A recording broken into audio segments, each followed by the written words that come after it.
Hello बेटा, आज का हमारा टॉपिक है डिस्कवरी ऑफ वायरस। बेटा वायरस की जो हिस्ट्री है ये शुरू होती है सन 1796 में, और यहाँ पे एक साइंटिस्ट था जिसका नाम था एडवर्ड जेनर। एडवर्ड जेनर एक डॉक्टर था, एक फिजिशियन था, और इसके घर के अंदर थी काव, जिसको हम सिंपल लफ्जों में गाय भी कहते हैं। और गाय जो थी ना, इसका दूध निकालने वाली थी इसके घर में नौकरानी, और उस नौकरानी का सिंपल हम कहते हैं लफ्जों में मिल्क मैड थी। और वो नौकरानी का एक बच्चा था 8 साल का, जिसका नाम था जेम्स फिप्स। उस जेम्स फिप्स जो बेटा था ना उस नौकरानी का, जिसको हो गई थी बीमारी, उसके बेटे को, 8 साल के बेटे को, और उस बेटे को ये डिजीज हो गई थी। उस डिजीज का नाम था स्मॉल पॉक्स। और स्मॉल पॉक्स उसके बेटे को हो गई। उस टाइम स्मॉल पॉक्स बहुत बड़ा मसला था, वो बहुत ज़्यादा यूरोप के अंदर, इंग्लैंड के अंदर बीमारी फैल चुकी थी, और इसका अभी तक कोई इलाज नहीं था। तो एडवर्ड जेनर ने एक दिन क्या किया कि गाय जो थी ना, गाय के अंदर ये बीमारी लगी हुई थी जिसका नाम था काउ पॉक्स। तो इसने गाय जो है ना उसका थोड़ा गंद लिया। गाय के अंदर जख्म नहीं होती है, सिंपल से थोड़ी हल्की हल्के से स्क्रैच वगैरह होते हैं इस बीमारी में, जिसको काउपॉक्स कहते हैं। वो गंद लिया इसने, थोड़ा सा वो गंद लिया, और उस गंद को इंजेक्ट कर दिया उस छोटे बच्चे की, 8 साल जब बच्चा नहीं था जिसका नाम था जेम्स फिप्स, उसकी बॉडी के अंदर इंजेक्ट कर दिया काउपॉक्स को, यानी कि उसके छोटे से गंद को, गाय के जो है ना आपके ब्रीस जो थे गाय के, उसकी गंद को लिया और उसने इंजेक्ट कर दिया 8 साल के छोटे बच्चे को। तो इसने देखा कि 6 हफ्तों के बाद वो जो बच्चा था जिसमें बीमारी थी ना स्मॉल पॉक्स की, वो बच्चा बिल्कुल ठीक हो गया। उस बच्चे का नाम था जेम्स फिप्स। जो इसकी मिल्क मेड जो थी ना लेडी जो थी, उसका ये बेटा था, वो बिल्कुल ठीक हो गया। इसके बाद इस साइंटिस्ट ने, इस बंदे ने, इस डॉक्टर ने, एडवर्ड जेनर ने 23 और पेशेंट थे जो कि आपके स्मॉल पॉक्स बीमारी के पेशेंट थे। इन पेशेंट को भी इसी के जरिए इसने ठीक किया। तो 23 पेशेंट थे, जिसको भी इसने सेम ही चीज़ डाली, जिसको हम कहते हैं काउ पॉक्स के लेसन या गंद, वो डाला उस 23 पेशेंट को, और 23 पेशेंट भी ठीक हो गए। ऐसे हो गई आपके वायरस जो थी, स्मॉल पॉक्स की जो बीमारी थी, उसका इलाज हो गया, ये क्योर हो गई बीमारी। तो काउपॉक्स जो थी यही बीमारी इलाज था स्मॉल पॉक्स बीमारी का। ऐसे हो गई डिस्कवरी हो गई वैक्सीन की। वैक्सीन यही है, यानी कि एक वायरस दूसरे वायरस के खिलाफ लड़ता है। तो काउपॉक्स को कराने वाला जो वायरस है वो लड़ता है against the small pox virus या पॉक्स वायरस के अगेंस्ट। ऐसे हो गई बेटा वैक्सीन जो है उसकी डिस्कवरी। तो हम इसको स्टार्ट करें तो develop vaccine of smallpox. Edward Jenner ने क्या किया था, इसने वैक्सीन बनाई थी किसकी बीमारी की बेटा, स्मॉल पॉक्स बीमारी की, from cow pox lesson of milk made. Milk made जो थी बाई, उसके अंदर लेसन को निकाल के इसने, काउपॉक्स की लेसन को निकाल के स्मॉल पॉक्स जो था उसके बच्चे को उसके अंदर इंजेक्ट कर दिया। And vaccinated 8 year boy named James Phipps. 8 साल का जो छोटा बच्चा था उसके अंदर इसने इंजेक्ट की। एंड वैक्सीन का मतलब होता है सिंपल काउ। ये जो काउ है ना बेटा, काउ, उसकी मीनिंग होती है वेका। वेका का मतलब भी होता है काउ। ऐसे नाम पड़ा, वैक्सीन का भी काउ नाम पड़ गया, या वैक्सीन का नाम काउ से निकला है, सिंपल लफ्जों में हम कहें तो। वेका, वेका means cow is equal to vaccine. Boy become recovered within a 6 week from smallpox. After then he vaccinated 23% of the smallpox. तो ये थी ओवरऑल आपकी वैक्सीन की हिस्ट्री और तारीख जो एडवर्ड जेनर ने बनाई थी 1796 में। अब अजीब सी बात है बेटा, वायरस अभी डिस्कवर भी नहीं हुआ है, उससे पहले वायरस का इलाज जो है वो डिस्कवर हो गया, जिसका नाम है वैक्सीन। और वायरस की जो ट्रीटमेंट वो की जाती है वैक्सीन के जरिए, वैक्सीनेशन के जरिए, ठीक है बेटा। अच्छा, नेक्स्ट हम चले 1822 से लेकर 1895 तक एक और साइंटिस्ट था जिसका नाम था लुईस पाश्चर। लुईस पाश्चर बेटा ये वो साइंटिस्ट था, ये वो बंदा था जो रिसर्च कर रहा था वायरस के ऊपर। और ये रिसर्च कर रहा था कि बीमारी के ऊपर, उस बीमारी का नाम है रेबीज या ज़ोंबीज। आगे चलकर नहीं बंदा बनता है, मूवी में देखा होगा, बंदे पागल हो जाते हैं, एक दूसरे को काटते रहते हैं। इस बीमारी को कहते हैं ज़ोंबीज, सिंपल हम कहते हैं बंदों को। और ये बीमारी जो है ना पागलपन वाली बीमारी, जिसमें इंसान पानी से डरता है, ये कुत्तों के जरिए ट्रांसफर होती है। जो कुत्ते नहीं है जो अजीब किस्म के पागल हो जाते हैं और इंसानों को काटते हैं, तो ये रेबीज बीमारी होती है, रेबीज वायरस के वजह से होती है। उस टाइम ये बीमारी बहुत ज़्यादा आम थी यूरोप के अंदर। तो उस टाइम जो बेटा ये जो बीमारी है, कुत्तों के अलावा ये आपके फॉक्स होते हैं, फॉक्स के अलावा बेट है, कैट है, इसके ज़रिए भी फैलती है। और ये वायरस फैलता है थूक के ज़रिए, कुत्ता है या चमगादड़ है, इसके अलावा जो कैट है, बिल्ली वगैरह है, फॉक्स है, इनके अंदर जो थूक होता है ना, सलावा, इसके अंदर ये वायरस होता है जिसको हम कहते हैं रेबीज वायरस। तो रेबीज वायरस के ऊपर ये बंदा रिसर्च कर रहा था, उसको कुछ भी पता नहीं चल रहा था कि रेबीज जो बीमारी है वो असल में हुई किसकी वजह से है। ये समझ रहा था लुईस पाश्चर कि ये बीमारी शायद बैक्टीरिया की वजह से हो रही है, क्योंकि अभी तक वायरस का पता ही नहीं था ना दुनिया को, और दुनिया यही मानती थी डॉक्टर आज से वायरस की डिस्कवरी से पहले कि ये बीमारी जो उसको काज कराने वाली दो चीज़ें हैं। या तो भाई ये बीमारी शुरू में ये मानते थे साइंटिस्ट कि ये बीमारी कराने वाला या तो बैक्टीरिया होता है या खराब मौसम की वजह से होती है, बैड वेदर की वजह से होती है। कि साइंटिस्ट ये समझते थे कि उस दौर में हवा के अंदर कोई खतरनाक केमिकल आ जाता है, कोई टॉक्सिक कंपाउंड आ जाते हैं, या हवा में कोई गंदी गैसें आ जाती हैं, वही गैसें इनहेल करने से बंदे को ये खतरनाक बीमारी होती है। जैसे कि स्मॉल पॉक्स बीमारी थी उस दौर में, रेबीज जो थी, जैसे स्पेनिश फ्लू आया था, फ्लू वगैरह, जुकाम वगैरह, ये बीमारियाँ सारी उस दौर में जो डॉक्टर यही कहते थे कि खराब मौसम की वजह से होती हैं। ये पजल डिजीज थी, इन डिजीज के बारे में कुछ भी पता नहीं था। हालांकि हकीकत में ये बीमारियां कराने वाला वायरस था, पर वायरस को तब तक पता ही नहीं था दुनिया को, क्योंकि वायरस को देखने के लिए एक हमें स्पेशल औजार चाहिए, और उस इंस्ट्रूमेंट का नाम है इलेक्ट्रॉन माइक्रोस्कोप।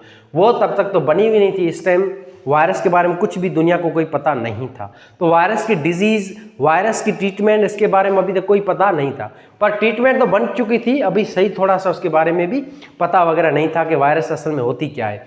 तो लुईस पास्चर था, it is unable to find the causative agent of rabies disease.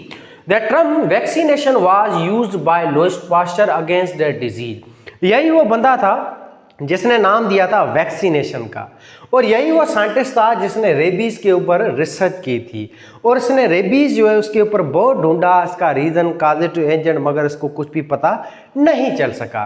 फिर इसका बेटा असिस्टेंट था, इसके साथ काम करने वाला बंदा था जिसका नाम था चार्ल्स चैम्बरलेन, 1884 के अंदर।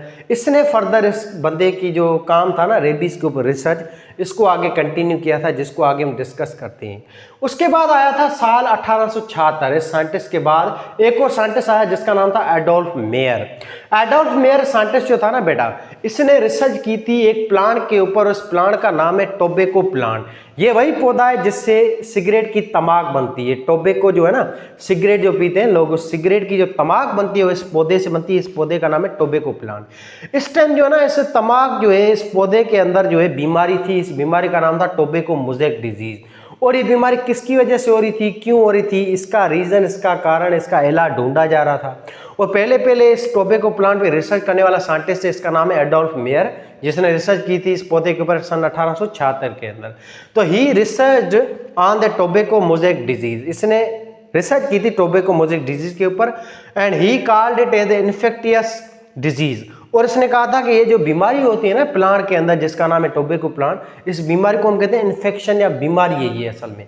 और ये समझता था कि ये बीमारी कराने वाला शायद कोई छोटा बैक्टीरिया है, या ये खराब किसी केमिकल की वजह से हो रही है। कोई केमिकल घुस गया है इस पौधे के अंदर, इस वजह से ये बीमारी हो रही है जिसका नाम है टोबैको मोज़ेक डिजीज। या कोई ऐसा छोटा बैक्टीरिया है जो हम अभी उसको ढूंढ नहीं पा रहे हैं, या उसको अभी डिस्कवर नहीं कर पा रहे हैं, या वो बैक्टीरिया मिल नहीं रहा है। ये कोई बैक्टीरिया होगा, कोई बहुत छोटा साइज वाला, जो करा रहा है ये बीमारी। तो ऐसे इसने क्या कहा, he thought that it is cause by toxin और स्मॉल बैक्टीरिया। इसके अलावा बेटा यही वो बंदा था एडोल्फ मेयर जिसने टोबैको मोज़ेक डिजीज की सिम्टम्स को भी बताया था। इसने कहा था कि इस बीमारी के अंदर जो ना प्लांट के जो पत्ते हैं उसमें मोटल्ड होते हैं या बॉटल्ड हो जाते हैं, या काले काले धब्बे और दाग बनते हैं, और ये पत्ते जो है ना सूख कर गिर जाते हैं, खराब हो जाते हैं, सड़ जाते हैं, बदबू आती है। ये चीज़ें सिम्टम्स जो थे टोबैको मोज़ेक डिजीज के, ये बताने वाला भी एडोल्फ मेयर ही साइंटिस्ट था। इसके बाद आया साल 1884। इसमें साइंटिस्ट था चार्ल्स चैम्बरलेन।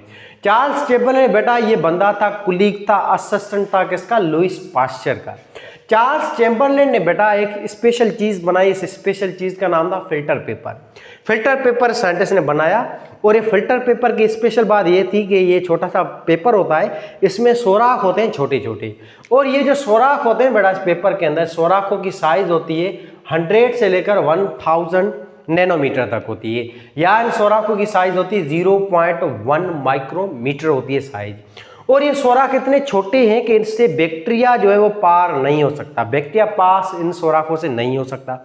बैक्टीरिया की साइज होती है कम से कम 2 माइक्रोन मीटर, और फिल्टर पेपर के अंदर जो सोराख है उनकी साइज होती है 0.1 माइक्रोमीटर। तो यानी कि बैक्टीरिया बहुत बड़ा है और ये सोराख बहुत छोटे हैं, तो बैक्टीरिया इस पेपर के सोराखों के पास नहीं हो सकता।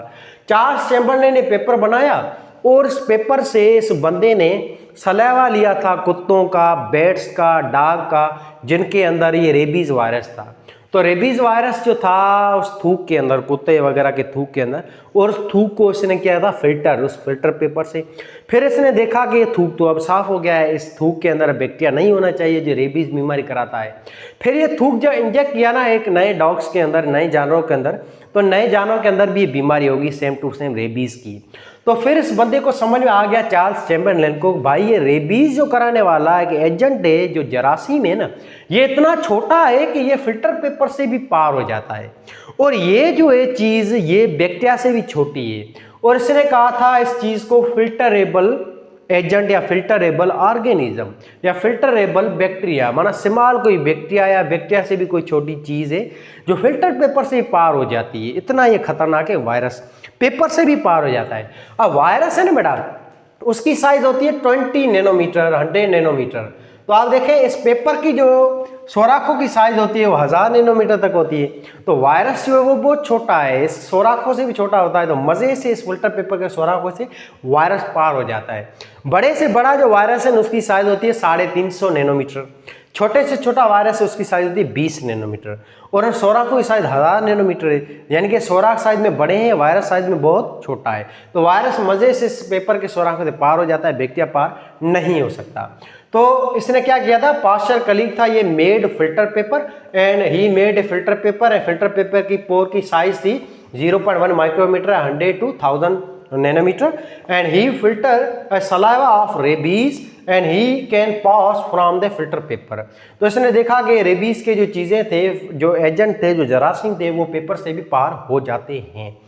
अब यही बंदा चार्ल्स चैम्बरलेन, इसका पेपर यूज किया था इस साइंटिस्ट ने जिसका नाम था डेमेट्री आवेंस्की, साल 1892 में। 1892 में डेमेट्री आवेंस्की साइंटिस्ट था। इसने आपके चार्ल्स चैम्बरलेन का जो पेपर था फिल्टर पेपर, या फिल्टर पेपर को दूसरे लफ्जों में हम चैम्बरलेन पेपर भी कहते हैं, इसको इसने यूज किया था एक पौधे के ऊपर। इस पौधे का नाम था बेटा टोबैको प्लांट। तो डेमेट्री आवेंस्की ने बेटा क्या किया कि ये जो टोबैको प्लांट था ना, जिसमें बीमारी थी, इस बीमारी का नाम था टोबैको मोज़ेक डिजीज। इस बीमारी जो थी इसके ऊपर रिसर्च की इस बंदे ने। और डेमेट्री आवेंस्की ने क्या किया, ये पत्ते थे ना जिसके अंदर बीमारी थी, सिम्टम थे, ये पत्ते जो बीमार थे, जिसमें बीमारी थी, काले काले दाग और धब्बे थे, इन पत्तों को लिया आवेंस्की ने और इन पत्तों को अच्छी तरह से कूट के इसका जूस बनाया। और इस जूस को जो है ना फिर साफ किया था साइंटिस्ट ने फिल्टर पेपर से। तो फिल्टर पेपर से जब इसने जूस को साफ किया, अब ये जूस क्लीन हो गया है। अब इस जूस में इस बंदे ने यही सोचा होगा कि बैक्टीरिया तो मौजूद नहीं होगा। ये भी यही समझ रहा था कि ये टोबैको मोज़ेक डिजीज जो है ना, ये कराने वाला बैक्टीरिया है, क्योंकि बैक्टीरिया पहले से डिस्कवर हो गया था। 1673 के अंदर बैक्टीरिया डिस्कवर हो चुका था और उसको डिस्कवर किया था एंटोनी वैन ल्यूवेनहुक ने। तो डॉक्टर ये साइंटिस्ट यही समझते थे कि हर बीमारी कराने वाला बैक्टीरिया होता है या खराब मौसम होता है। तो यहाँ पे भी ये यही समझ रहे थे कि ये तो बीमारी शायद कोई बैक्टीरिया कराता है या कोई टॉक्सिक कंपाउंड कराता है। तो ये ढूंढने के लिए ये बंदा रिसर्च कर रहा था। तो इसने जैसे ही उस जूस को साफ किया फिल्टर पेपर से, तो बैक्टीरिया तो सारे पार नहीं हो सकते। अब ये जूस बिल्कुल क्लीन है, साफ है, अब इसमें कोई बैक्टीरिया वगैरह मौजूद नहीं होगा। तो इसने ये क्लीन जो जूस था ये रब किया एक और नए पौधे के ऊपर, और उस पौधे में कोई बीमारी नहीं थी। एक हेल्दी प्लांट के लीफ के ऊपर इसने इस जूस को रब किया। तो इसने देखा कुछ दिनों के बाद इस हेल्दी प्लांट के जो लीफ है ना, इसके अंदर भी सेम सिम्टम, सेम बीमारी जो है ना वो शुरू हो गई। तो ये चौंक गया बंदा, और फिर इसने कहा कि ये जो बीमारी है ये कराने वाला कोई और जानदार है, ये भाई बैक्टीरिया तो नहीं हो सकता, क्योंकि बैक्टीरिया इस पेपर से पार ही नहीं हो सकता। ये कोई जानदार बहुत छोटा है, कोई छोटी कोई चीज़ है जो बैक्टीरिया से भी छोटी है, जो पेपर से भी पार हो जाती है, और ये चीज़ मज़े से ट्रांसफर होती है एक पौधे से दूसरे पौधे में। ये फ्लूइड के ज़रिए मज़े से पार हो जाती है, या टच के ज़रिए भी मज़े से पार हो जाती है चीज़, जिसको हम आगे चलकर वायरस कहते हैं। तो डेमेट्री आवेंस्की ने बेटा क्या किया, he examined the infectious tobacco plant leaf and extract by using a paper of Chamberlain. He make juice from the infected leaf. After the filtering and rub this juice on the healthy leaf of the healthy plants, and he find a leaf show a symptoms of tobacco mosaic disease. बात आई समझ बेटा। तो ये बंदे ने juice बनाया, juice को रब किया प्लांट के ऊपर, उस प्लांट के अंदर भी same to same symptom show हो गए। अब ये पेपर ऐसे होता है जैसे हम जो चाय नहीं होती है, उस चाय को फिल्टर कहते हैं ना, एक छलनी होती है, छलनी से हम जैसे ही चाय को फिल्टर कहते हैं तो चाय की पत्ती ऊपर रह जाती है, चाय बिल्कुल साफ हो जाती है। तो ऐसे ये पेपर यूज होता है बैक्टीरिया को फिल्टर करने के लिए बैक्टीरिया, ताकि फ्लूइड में पार ना हो सके। तो ये तो चीज़ पार हो गई थी। ऐसे डिमित्री आवेस्की ने पहली बार दुनिया को कंफर्म किया 1892 में कि बैक्टीरिया से भी छोटा कोई जानदार होता है, और उस जानदार का इसने नाम रखा था फिल्टरेबल ऑर्गेनिज्म या फिल्टरेबल वायरस। असल में बेटा वायरस की जो डिस्कवरी है ना, वो करने वाला ये बंदा है जिसका नाम है डिमित्री आवेस्की। पर फर्क ये था कि इस बंदे के पास माइक्रोस्कोप नहीं थी ना, इलेक्ट्रॉन माइक्रोस्कोप। अगर उस दौर में इलेक्ट्रॉन माइक्रोस्कोप होती ना, तो आज हम वायरस का क्रेडिट स्टैनली को देने के बजाय आज इसको देते हैं हम, डिमित्री आवेस्की को। तो बंदे ने काम सारा इसने किया, रिसर्च भी बेचारे इसने की, पर क्रेडिट इसको नहीं मिला। क्रेडिट आगे चलकर किसको मिला? वेंडल स्टैनली को मिला कि इसने वायरस को डिस्कवर किया। इसको भी आगे डिस्कस करते हैं। तो डिमित्री आवेस्की के बाद एक और बंदा आया साल 1899 के अंदर। इस साइंटिस्ट का नाम था मार्टिन बेजरनिक। बेजरनिक जो साइंटिस्ट था, इसने भी बेटा रिसर्च की थी टोबैको प्लांट के ऊपर, टोबैको मोजेक डिजीज के ऊपर। He repeated the experiment of Adolf mayor.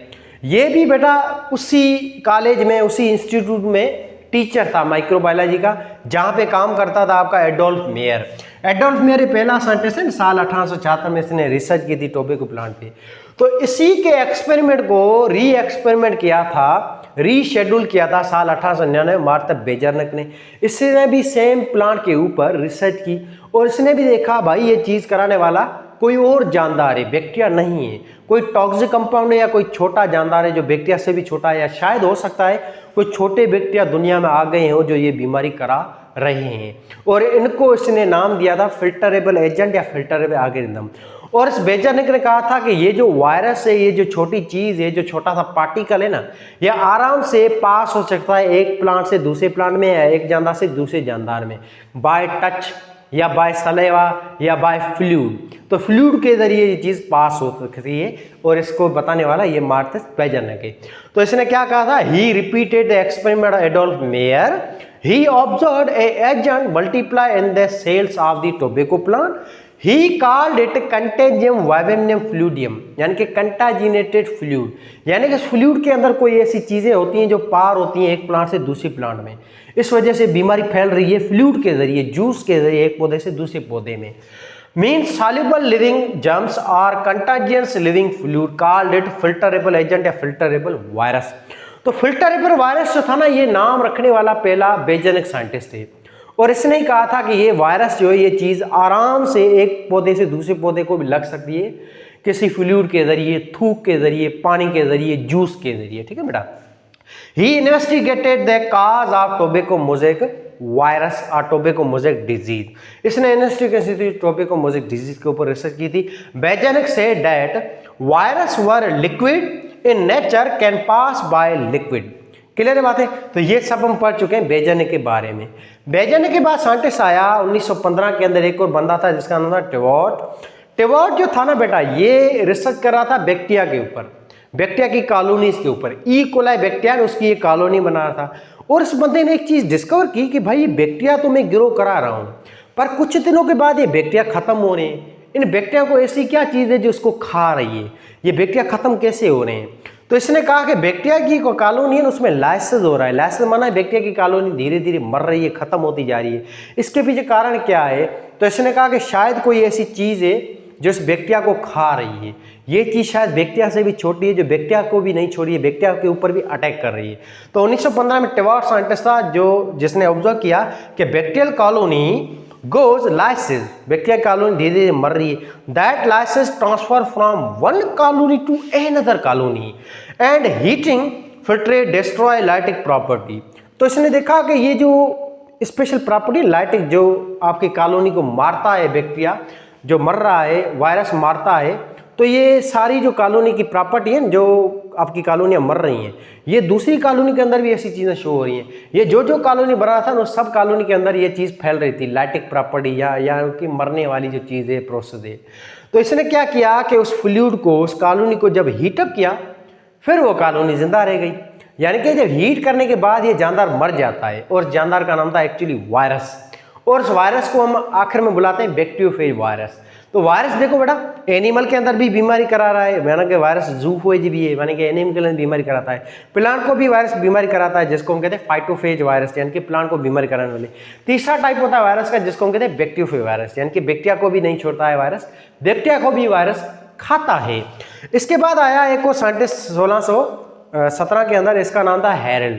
Harald जो साइंटिस्ट था इसने रीडिस्कवर किया, ये भी सेम ही चीज़ पे डिस्कवर करा था। इसने भी बैक्टीरिया की कॉलोनी को ग्रो किया और इसने भी देखा कि इसकी बैक्टीरिया की कॉलोनी है धीरे धीरे मर रही है, कोई खा रहा है इसकी बैक्टीरिया की कॉलोनी को। तो इसने उस खाने वाले बंदे का या वायरस का नाम रखा बैक्टीरियोफेज वायरस। तो बैक्टीरियोफेज जो नाम है ना, जो आजकल हम यूज़ करते हैं, बैक्टीरियोफेज यानी कि बैक्टीरिया को खाने वाला वायरस, जिसको हम लैम्डा वायरस कहते हैं। टी फेज है, जिसके 3-4 टाइप है, T1, T3, T2, T4। ये वायरस को डिस्कवर करने वाला या ये बैक्टीरियोफेज नाम देने वाला साइंटिस्ट है हैरल्ड, 1617 के अंदर।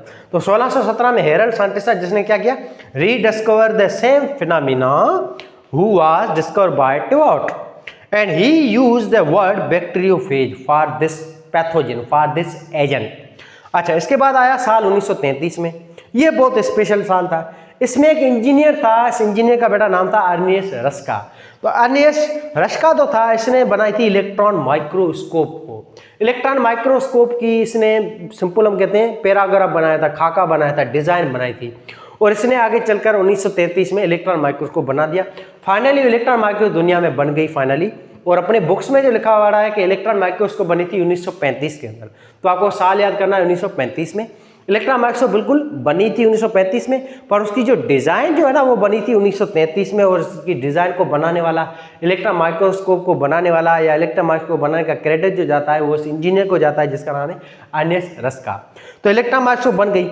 अब इस इलेक्ट्रॉन माइक्रोस्कोप को इस्तेमाल किया था एक और साइंटिस्ट ने जिसका नाम था वेंडल स्टैनले, 1935 के अंदर। वेंडल स्टैनले टोबैको जो प्लांट था जिसमें बीमारी थी टोबैको मोज़ेक डिजीज, इस बीमारी के पत्ते लिए, जो पत्ते थे इन्फेक्टेड थे जिसमें ये बीमारी थी, उन पत्तों को लिया और उस पत्तों को इसने देखा इलेक्ट्रॉन माइक्रोस्कोप में, वेंडल स्टैनले।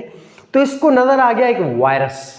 फाइनली इस बंदे ने दुनिया में पहली बार रियल में वायरस को देखा था और ये जो वायरस था, इस वायरस का नाम था टोबैको मोज़ेक वायरस, जो टोबैको मोज़ेक डिजीज कर रहा था टोबैको प्लांट के अंदर। तो ऐसे दुनिया में 1935 में पहली बार वायरस की डिस्कवरी हो गई फाइनली। और वायरस जो डिस्कवर हुआ ना बेटा, वो इलेक्ट्रॉन माइक्रोस्कोप की मदद से हुआ।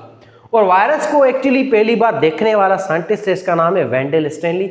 और फर्स्ट वायरस जो डिस्कवर हुआ था ना वो प्लांट वायरस था और उस वायरस का नाम था टोबैको मोज़ेक वायरस।